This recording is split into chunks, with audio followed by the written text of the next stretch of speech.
तो पूतना बहुत बड़ी उस समय देवी बन गई, देवी बन गई, कामचारिणी है। तो इसने मातृस्थानीय गोपिकाओं का स्थान ग्रहण करना चाहा, पर गोपिकाओं का स्थान तो ग्रहण नहीं कर सकी। ऐश्वर्यमयी ये बनी लक्ष्मी का इसने रूप धारण कर लिया। तो ये जो पूतना थी ये वास्तव में बालघातिनी पूतना बालग्रहस्तत्र विचिन्वती शिशून यदृच्छया नंद गृहे सदंतकम बालम प्रतिच्छन निजोर तेजसम सदर्श तल्पे निवाहितम भसी विबुद्धताम बालक मारिकाग्रहां चराचरात्मा सनिमीलिते क्षणहम् अनंतमारोपयदंकमंतकम यथोरगम सुप्तम बुद्धिर्लज्जुदे। ये जो है पूतना ये कामचारिणी देवी बनी। तो अब नंद बाबा के यहाँ क्या था कि जब से ये श्री कृष्ण का उदय हुआ वहां पर कृष्णचंद्र का, तब से एक अनोखी बात हो गई। और पूर्णमासी देवी ने इनसे कह दिया कि ये बड़ा ऊंचा कोई महान आत्मा है ये, तो इसके दर्शन के लिए लोग बहुत आवेंगे, देवलोक के लोग भी आवेंगे, देवियां भी आवेंगी, तो तुम लोग आश्चर्य मत करना। तो उसी दिन से तमाम देवियां आने लगी, कभी लक्ष्मी जी आती, कभी सरस्वती जी, और कभी और स्वर्ग की देवियां, दिव्य लोक की देवियां, तो ये आती दर्शन करके श्री मूर्ति के चली जाती। तो रोज का व्यवहार, दिन में न मालूम कितनी देवियां आती नई नई, और यशोदा मैया को एक एक उसमें लोभ था। उस यशोदा मैया का मन चाहता कि जितना बच्चे को आशीर्वाद मिल जाए उतना ही सुखी होगा ना ये। तो जो भी देवियां आवे और जिन देवियों का वो स्वागत सत्कार करें और खुशी होकर कह जाए बेटा सुखी होना, फिर जीवी होना, तो यशोदा मैया फूल जा, बड़ा अच्छा मैया फिर आना, खिलाती पिलाती उनको स्वागत सत्कार करती और फिर बुलाती। ये तो आशीर्वाद सुनते सुनते कभी थकती ही नहीं, जितना आशीर्वाद मिले उतना ही अच्छा। तो इस प्रकार से ये पूतना जो है बालघातिनी, असल में पूतना जो है ये किसी व्यक्ति का नाम नहीं, एक जाति की राक्षसी होती है, कोटरा पूतना आदि, उनका काम ही है बालकों का घात करना। तो ये फर्क, ये ब्रह्मांड मोहिनी ऐसी सुंदरी ये बनी देवी कि कुछ कहना सुनना नहीं। ये बड़ी सुंदर देवी बन करके और ये नंद बाबा के नगर में पहुंची, तो किसी ने रोका नहीं। सब बड़े पसंद वाले कोई देवी आई, इनका रूप देख करके सब बड़े पसंद कि कोई न कोई ये देवी आई हैं तो इनको जाने दो, किसी ने बाधा नहीं दी। पूतना जब महल में पहुंची तो पहरेदार थे वो सब अलग हो गए। ये तेज को देखा, ये तेज तो सारा भगवान का दिया हुआ है, इसका उद्धार न करना है। अंतपुर के जो सिंह द्वार के पहरेदार थे उन लोगों ने भी कोई बाधा नहीं, सीधी चले गई अंदर। अब जहां प्रसूति का आगार था अंदर के महल में, वहां पहुंची तो वहां के पहरेदार भी हट गए, ना आओ देवी जी आओ माता जी आओ। अब यशोदा के घर के द्वार पर जा पहुंची। अब वहां दासियां थी, सब परिचारिकाएं थी, उन लोगों ने भी देखा कि ये तो कोई देवी आशीर्वाद देने आई है, तो वे लोग भी कुछ बोली नहीं, सभी श्री कृष्ण की माया से विमुग्ध रही। पूतना दिव्य रमणी का सा वेश था, दिव्य रमणी लगी, और सब ने सोचा कि नंद नंदन के किसी न किसी कल्याण के लिए और ये आई। यशोदा के घर में उस सुंदर भवन में सजा हुआ वो कमरा बड़ा सुंदर, उसमें विचित्र कोमल सैया पर ब्रज नंदन शायित हैं, सो रहे। यशोदा और रोहिणी ये बिछौने के पास बैठी हुई निर्निमेष नेत्रों से आंखों के पलक पड़ नहीं रही, और वे शिशु की बाल्य माधुरी का आस्वादन कर रही हैं, आस्वादन कर रही हैं, आंखें रस पी रही हैं। और उनका जो मन है रोहिणी का और यशोदा मैया का, ये श्री नंदन के नयन बदन अंग प्रत्यंग के की शोभा के प्रति अत्यंत आकृष्ट है। और वो बार बार आपाद मस्तक चरणों से लेकर के मस्तक तक श्री श्याम सुंदर के बदन को निहारती हुई अपने आप को भूली हुई, अपने आप उन्होंने खो दिया है और परमानंद सिंधु में निमग्न हो गई हैं। आनंद के सागर में डूब गई हैं, दूसरी चीज उनको दिखती नहीं। आनंद के सागर में वो डूबी हुई हैं। और वास्तव में भगवान का अगर किसी को कभी प्रत्यक्ष साक्षात्कार होता है योग माया का पर्दा हटकर, तो यही दशा होती है। तो पूतना जब घर के द्वार पर पहुंची, वहां कमरे के द्वार पर, तो पूतना में बड़ा तेज था भगवान का दिया हुआ। तो ये कमरे के बाहर ही पर्दा था, जरा पर्दे को हटा के देखा, इतने में इसके अंग के तेज से, अंग की ज्योति से सारा कमरा ज्योतिर्मय हो गया। तो यशोदा और उसने देखा, तमाम प्रकाश यूं देखा, बाहर की ओर गई तो एक देवी खड़ी है। बड़ा आश्चर्य हुआ, मन में आया कि ये कौन है। ये हमारे पुत्र को आशीर्वाद देने के लिए ये कहीं कैलाश से अंबिका जी आई है मालूम होता है, और नहीं तो ये लक्ष्मी जी होंगी। अरे दूसरी वो रोहिणी बोली कि शायद अरुंधति जी हों, वो आ गई हूं। तो बोले भाई कोई हो, जरा स्वागत करना चाहिए। तो दोनों उठ करके, कहीं संकोच न हो इनको आने में, बच्चे को आशीर्वाद देगी ना आकर, तो जरा से हटकर खड़ी हो गई। दोनों जरा सी हटकर खड़ी हो गई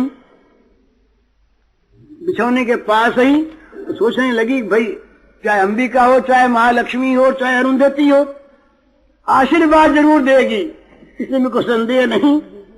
और हमारे पास रहने में संकोच हो जाए, कहीं आशीर्वाद न दे तो ठीक नहीं, अपने को आशीर्वाद लेना है। और इसीलिए वो खड़ी है, बाहर आई नहीं अंदर। हम लोगों को देख के संकुचित हो गई, तो हट करके वो कहा आइए आइए आप अंदर आइए। वो तो तैयार थी ही। तो जब इन्होंने उत्कंठा के भाव से आशीर्वाद की अपेक्षा करते हुए उसको बुलाया, तो तत्काल वो अंदर आ गई। अब वो विचित्र दशा है, पूतना की दशा बड़ी विचित्र है। पूतना अंदर आई और पूतना ने देखा श्री कृष्ण के चेहरे की ओर, मुग्ध हो गई। मुग्ध हो गई पूतना, राक्षसी पूतना मुग्ध हो गई। पूतना के मन में आया कि मैंने न मालूम कितने बालकों को आज तक मारा है, कितनों का विनाश किया है, पर किसी बालक के रूप को देख करके मेरे मन में मोह हुआ हो, ये नई बात है। मैं इतनी निर्दया कि मेरे मन में कभी मोह आया ही नहीं, और आज इस बच्चे को देख करके, छोटे से बच्चे को देख करके मेरी क्या दशा हो गई। मेरे शरीर की राक्षसी निर्दया किसी बच्चे के रूप को देख करके मोहित हो जाए, ये तो असंभव बात है। तो मालूम होता है ये साधारण बच्चा नहीं है। पूतना के मन में आया कि मालूम होता है ये साधारण बच्चा नहीं है, तो यूं मैं अब खरी खरी इसका नाश कर दूंगी, ये शक्ति नहीं, इसको तो गोद में लूंगी। पहले मन में आया कि जरा गोद में लेके प्यार तो कर लूं, मातृ भावना बीच बीच में जागी, जरा प्यार तो कर लूं, तो उसको अपने गोद में लूंगी, इसके बाद मारूंगी। ये सोच करके पूतना बड़े मृदु मृदु चरणक्षेप करती हुई और आगे बढ़ी। परंतु पूतना ने ये नहीं समझा, भूल गई। यहां पर आए श्लोक में ये असदंतक हैं, ये भगवान जो हैं असदंतक हैं, ये असतों का अंत करने वाले हैं। पूतना के समान न मालूम कितने कितने लाखों करोड़ों असतों का जीवनांत ये कर चुके हैं, और इसीलिए इनका आविर्भाव है। असतों का नाश करने वाले ये हैं, नाश करके उद्धार करने वाले, उनके जीवन का अंत माने उनको जन्म मृत्यु के प्रवाह से मुक्त कर देने वाले। असदांतक का अर्थ ये मारना नहीं, उनके असत का अंत कर देना। वो जीवन जो उनका है संसार में जन्म मृत्यु में, असत जीवन है, इसका अंत कर देना, अपने धाम में पहुंचा देना, ये इसका भावार्थ है। तो पूतना इस बात को भूल गई कि असदंतक है। तो कहते हैं भाई असल में भगवान के निकट जाकर के भगवान के दर्शन करने का अधिकार तो केवल भक्त का ही होता है। जो भक्तिहीन है वे पास जाकर के भी भगवान को देख नहीं पाते। योगियों में भी जिनमें भगवान की भक्ति होगी वही योगी भगवान को देख सकेगा, नहीं तो केवल योग के चमत्कार को देख के रह जाएगा। योग भी दृश्यते भक्त्या ना भक्त्या दृश्यते क्वचित, स्कंद पुराण का वाक्य है। तो असुर इत्यादि हैं, ये द्वेष भाव से भगवान को याद करते हैं, तो इसलिए उनकी मुक्ति तो हो जाती है, पर भगवान को देख नहीं सकते। पर पूतना देख सके। ये क्यों देख सकी? ये भगवान का महात्म पर देख सकी आधा ही। पूरा देखती तो वात्सल्यवती हो जाती, फिर मारने की बात मन में रहती ही नहीं। पर ये तो वैसे ही कि जैसे अग्नि के कुंड के समीप को तिनका जाए भस्म होने के लिए, और अग्नि कहीं राख से ढकी हुई हो तो जैसी देर वो न भस्म हो, ये दशा इसकी है, आई है, इसका अंत तो होगा। तो ये असुरांतक बालक को ये ठीक जान नहीं सकी। वे बाल्य भाव से ब्रजवासियों के आनंद सिंधु को उच्छलित करते हुए, ब्रजवासियों का जो आनंद सिंधु था उसमें तो बाढ़ आगे उछलने लगा आनंद सिंधु ब्रजवासियों का। इस प्रकार के ये भगवान श्री कृष्ण बाल लीला का रसास्वादन कर रहे और करवा रहे। पूतना ने आकर के भी माधुर्य देखा, पर ठीक ठीक बाल माधुर्य को वो देख नहीं पाई। हिंसा वृत्ति उसके मन में उद्दीप्त रही और उसका उद्धार होना था, तो वो ठीक ठीक देख नहीं सकी। लेकिन सामने आई, सामने आकर के उसने हिंसा वृत्ति से ही पूतना ने देखा कि अब तो इनको से चढ़ाना है, इनको गोद में लेके थोड़ा सा प्यार करना है। तो ब्रजवासियों ने ये देखा ही था कि ये जो हैं देवी आई हैं कोई, और पूतना आई थी मारने के लिए। पर पूतना ने भी समझा कि अद्भुत बालक तो है, पर है बालक ही, ये प्राण हरि हैं, हरि हैं, ये नहीं समझा। हरि माने प्राणों को हरण करने वाले हरि, यहां पर ये नहीं समझा। और लीला शक्ति की माया से मुग्ध हुई वहां पर पूतना इस प्रकार से रही। पूतना समझ नहीं सकी। यहां पर श्लोक में आया चरात्मा, ये सारे चर के आत्मा भगवान है, ये नहीं समझी। ये बालक बने हुए भी अखंड, ये अनंत विश्व पालक हैं, ब्रह्मांड पालक हैं, ये नहीं समझ सकी पूतना। तो ये नहीं तो समझ सके थे ब्रजवासी भी, पर ब्रजवासी थे प्रेमांध और पूतना थी मोहांध, इतना अंतर है। ब्रजवासी को तो भगवान ने प्रेम से उनकी आंखें हर ली थी, इसलिए वे भगवान को प्रेम में देखते थे, तत्व से नहीं, आवश्यकता नहीं। और ये मोहांध रही, इसलिए नहीं देख सकी। तो बाल घातनी पूतना जब सामने आई तो यशोदा मैया और रोहिणी जी देखने लगी उसी ओर। आहा, ये तो कोई देवी है जरूर, और ये जल्दी उठा ले बच्चे को और गोद में लेकर के जरा सा हाथ फेर दें और जरा आशीर्वाद दे दे तो निहार हो जाऊं। जो देखने लगी, प्रति सकन लगी। और भगवान ने बस, भगवान तो सोए हुए, उन्होंने आंखें मूंद ली, अपनी आंखें मूंद रखी पहले से ही उन्होंने आंखें। तोषणीकार ने बड़ा सुंदर वो कहते हैं, बाबा ने भी लिखा इस पर, वो कहते हैं कि ये भगवान के जो विचित्र भाव हैं, इन भावों को जानते हैं उनके भक्तगण ही।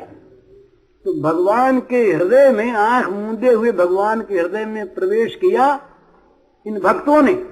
और भक्तों ने जो जो भाव भगवान के देखे, उन भक्तों ने उन भावों को व्यक्त किया। तो देखा कि भगवान ने आंखें मूंद रखी हैं। तो उन्होंने क्या क्या भाव देखे ये बतलाते हैं, बड़ा सुंदर भाव। तो पूतना को देख करके भगवान ने आंखें बंद कर ली। तो इस आंखें बंद करने में क्या क्या भाव हुए या हो सकते हैं, उनमें से कुछ का, अनंत भाव हैं, कुछ का निर्देश किया जाता है, करते हैं। वल्लभाचार्य जी ने देखा। वल्लभाचार्य जी सुबोधने में कहते हैं कि अविद्या ही पूतना है, अविद्या पूतना है। तो भगवान कृष्ण ने सोचा कि मेरी दृष्टि के सामने पर तो अविद्या टिक नहीं सकती, और अविद्या अगर नहीं टिकी, अंतर्धानी हो गई, तो फिर लीला कैसे होगी पूतना उद्धार की। तो अविद्या को न देखने के लिए भगवान ने आंखें बंद कर ली। ये वल्लभाचार्य महाराज का ये दूसरा भाव कि पूतना जो है, पूता न नया थी। तो ये पवित्र बालकों को भी, जो पवित्र बालक हैं उनको भी ले जाती है। ऐसा जो जघन्य काम करे, जो पवित्र बालकों को भी मार दे, उसका मुंह नहीं देखना चाहिए। ये देख करके भगवान ने आंखें बंद कर ली। तीसरी बात और मन में आई कि भाई इस जन्म में तो पूतना ने कुछ किया नहीं, इस जन्म में तो पूतना ने केवल बच्चों को मारा ही मारा, कोई भला काम नहीं किया।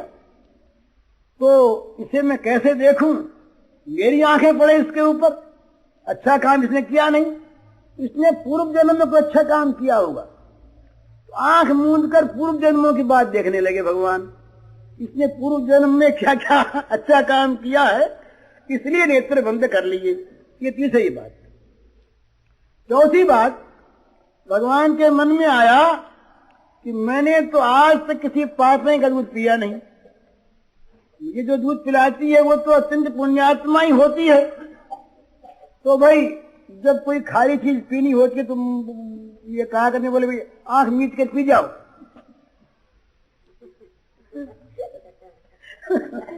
तो आज ये जहर पीना है, जहर पिलाएगी पापनी, तो भाई पीना जरूर है। तो आंख मूंद करके पीने का विचार किया कि भाई आंख मूंद के पी लेना है, इसलिए नेत्र बंद कर लिए।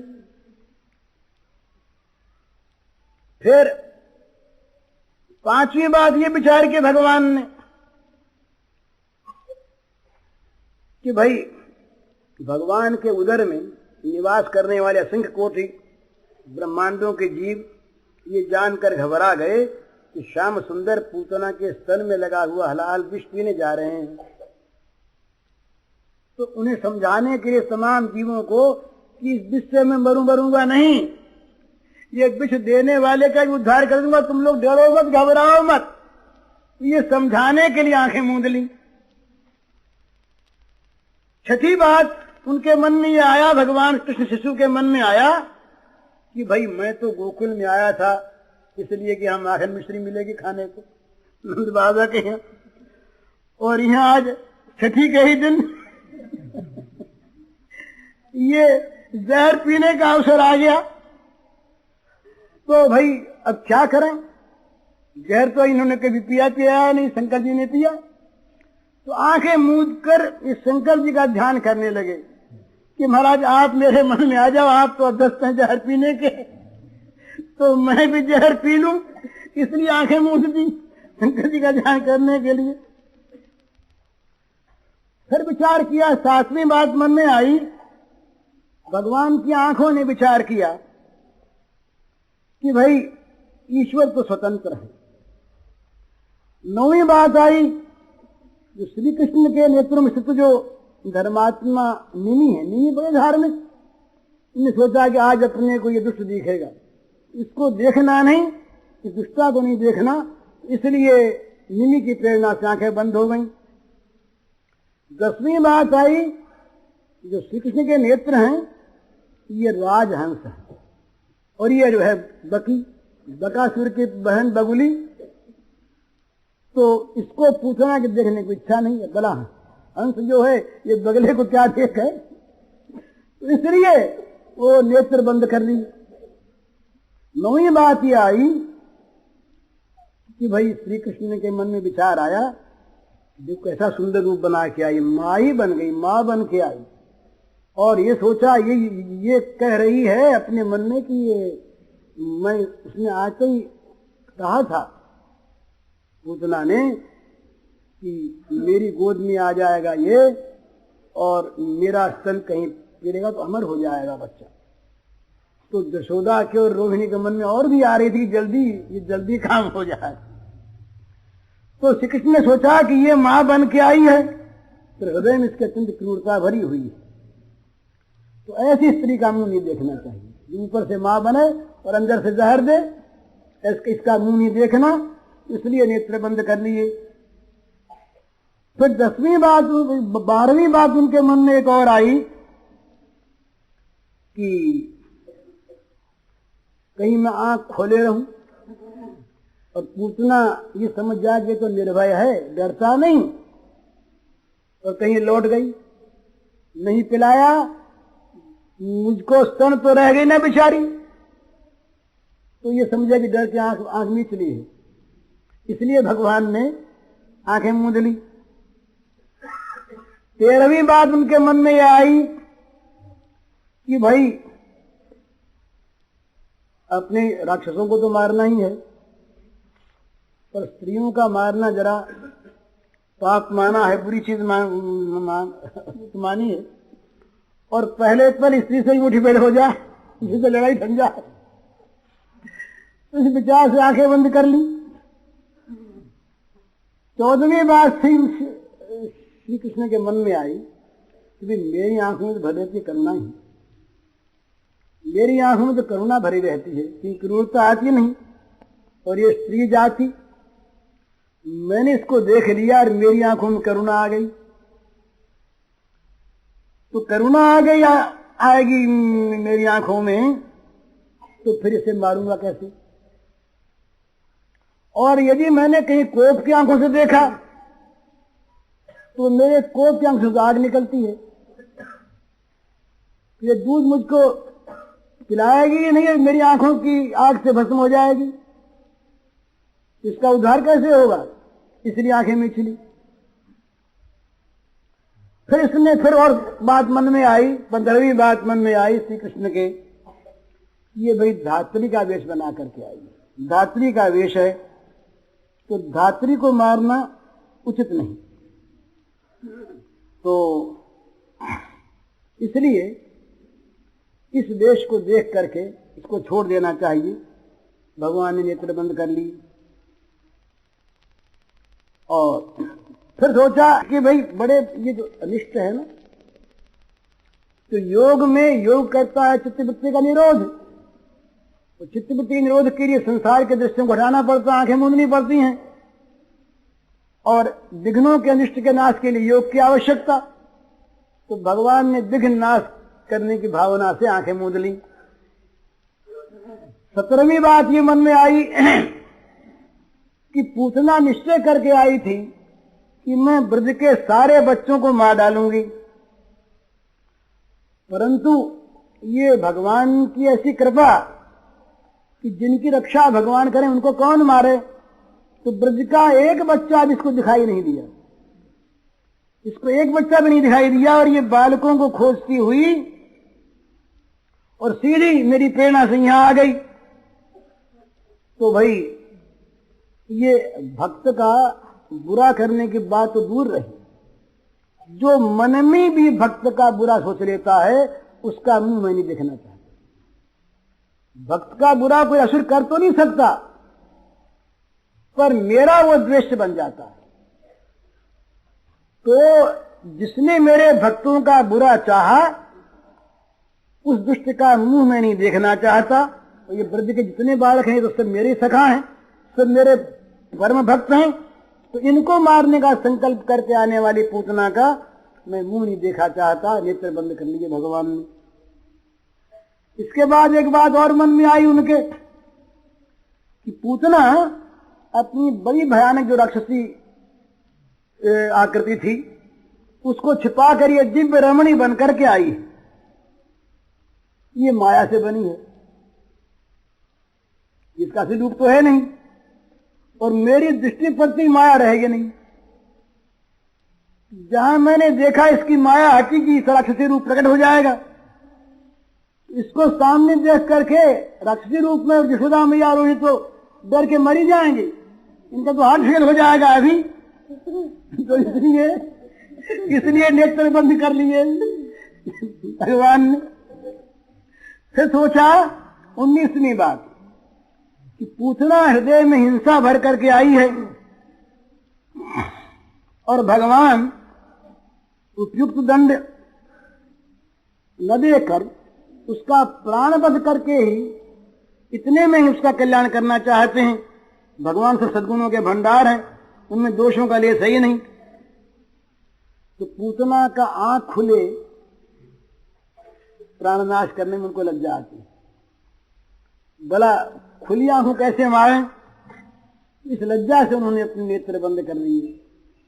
20वीं बात ये आई भगवान के मन में कि भगवान ने सोचा कि हम तो जगत पिता हैं और असुर राक्षस भी तो हमारी संतान ही है, असुर हो चाहे राक्षस हो, और जब वो उद्दंड हो जाएं तो उनको दंड भी देना ही चाहिए।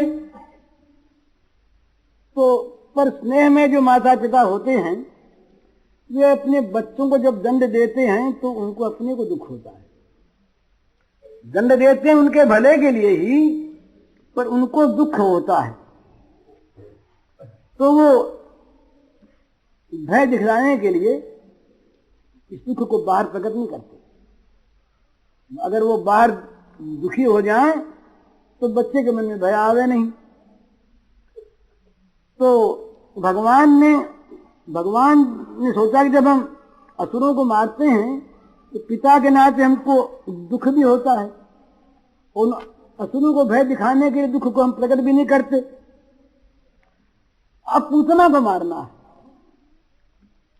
तो इसको जो मृत्युकालीन पीड़ा होगी, तो मरने के समय जो दुखी होगी, रोवेगी, इसको देखें तो हमको बहुत दुख होगा।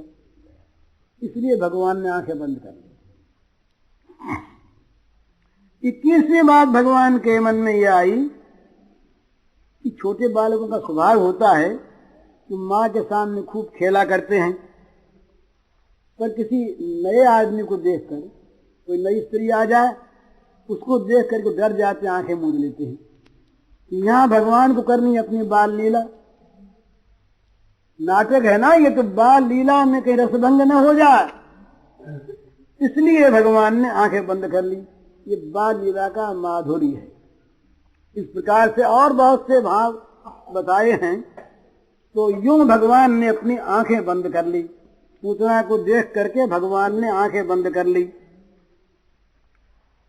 तो ताम तीक्ष्ण चित्ताम मतिवाम चेष्टिताम वीक्षांतरा कोश परिच्छदासिवत् वरस्तिरियं तत्प्रभया च धर्षते निरीक्षमाने जननी यतिष्ठताम।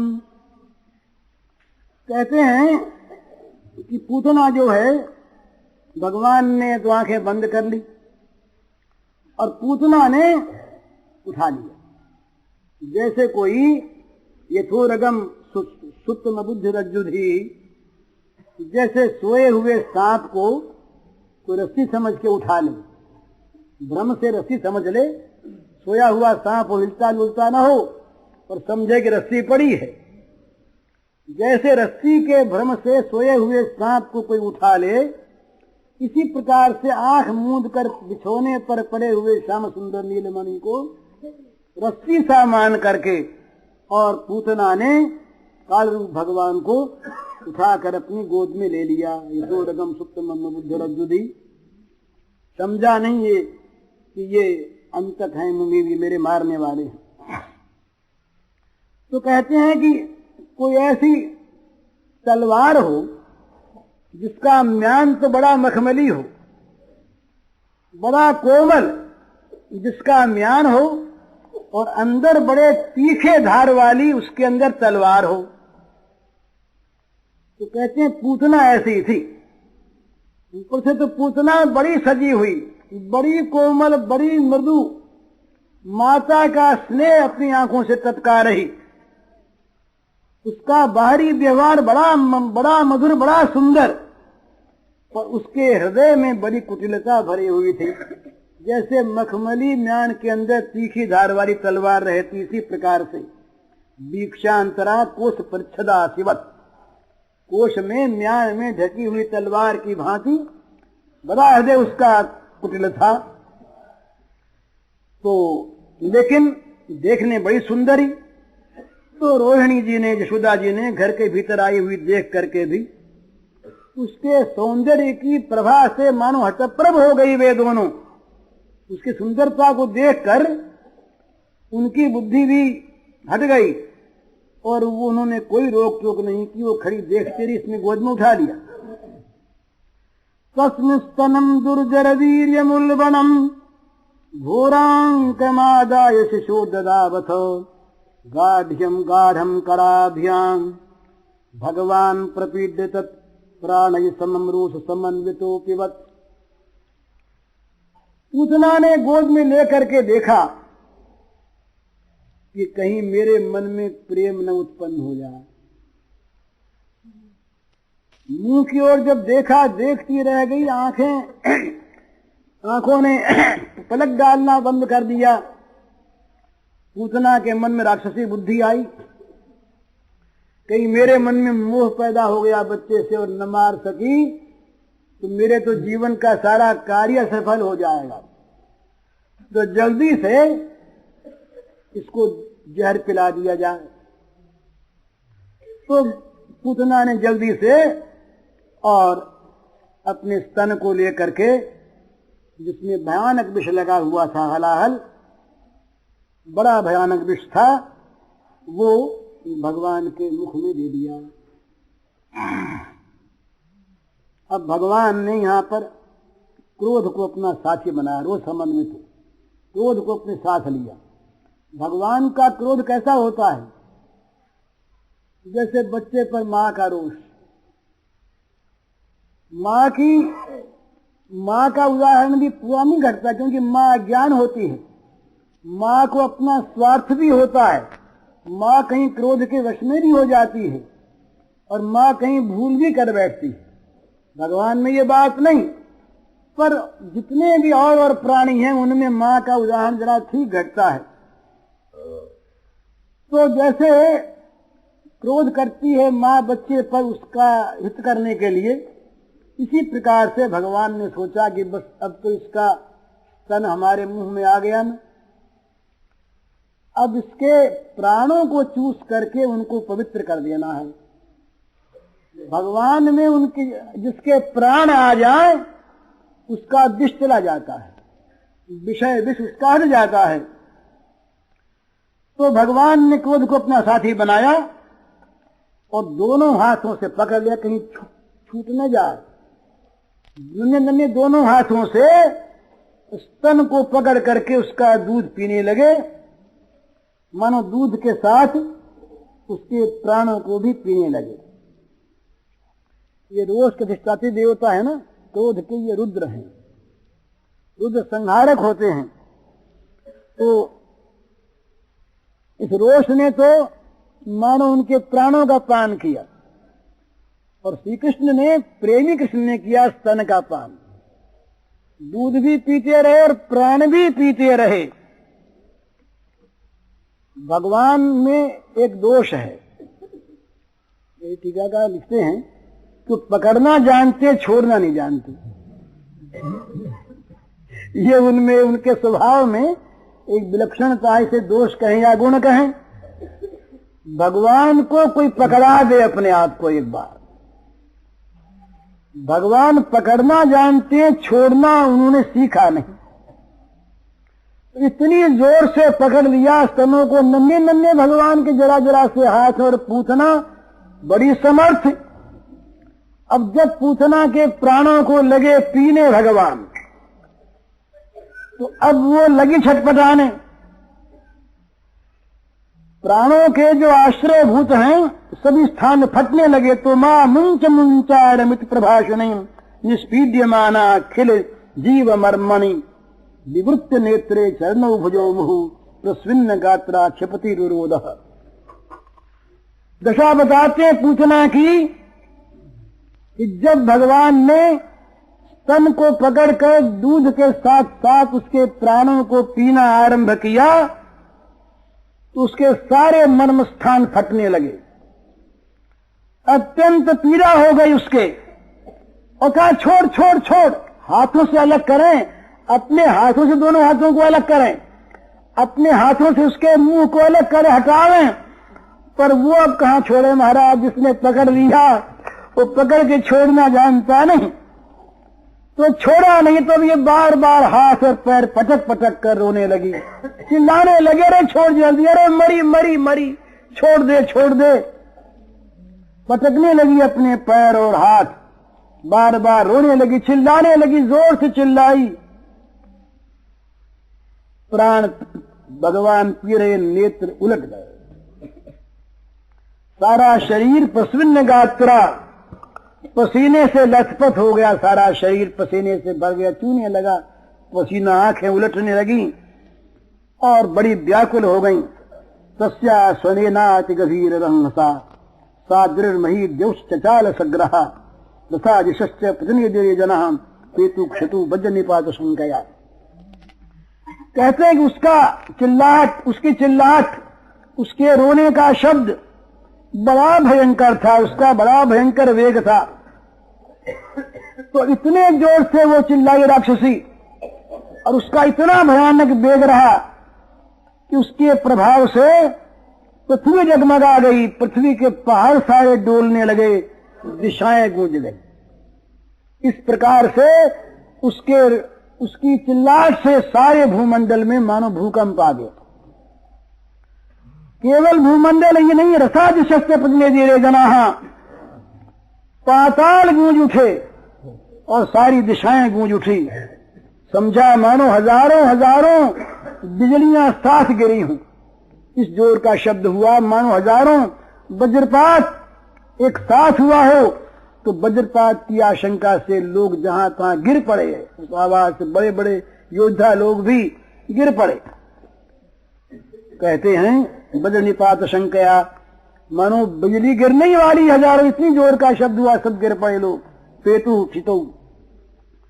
तो कहते हैं सुखदेव जी महाराज की परीक्षित, निशाचरीत्थम व्यथितस्तनाय सुरजादाय केसा चरणुजावपी प्रसार्य गोष्ठे निरूपमा सिता वज्राहत्रु वृत्र इवा पतन नृप। इस प्रकार वो निशाचरी पूतना के स्तनों में जब भयानक पीड़ा हुई तो उसे वो छिपा न सकी। पूतना का शरीर बड़ा भयानक रहा, उसके मुंह में हल जैसा होता है ना, खेत का हल के समान तीखी और भयंकर दाढ़ें थी, ऐसी लंबी लंबी दाढ़ें थी उसके। और उसके जो ये नथुने रहे, ये मानो पहाड़ की गुफा ही हो, इतने बड़े उसके नथुने रहे। और तो जैसे इंद्र के वज्र से घायल होकर के वो बत्रासुर गिरा, ऐसे ही वो उड़ी और गोष्ठ के बाहर जाकर के गिर पड़ी। यहाँ ये वैष्णव तोषणीकार कहते हैं, बड़ी सुंदर बात कहते हैं। वो कहते हैं कि मरने के समय पूतना का सारा जो कपट था वो हट गया और पूतना की अपनी मूर्ति, अपना स्वरूप प्रकाशित हो गया। वो स्वाभाविक उसकी उलूकी के समान आकृति थी और बहुत लंबी चौड़ी पर बड़ी भयानक रही। तो गोकुल में उसने रमणीय मूर्ति धारण कर ली थी। पर यह चीज होती है कि पहले पहले कोई कितने कपट करे, पर मृत्यु के समय सारा कपट चौड़े आ जाता है, स्वाभाविक रूप सामने आ जाता है।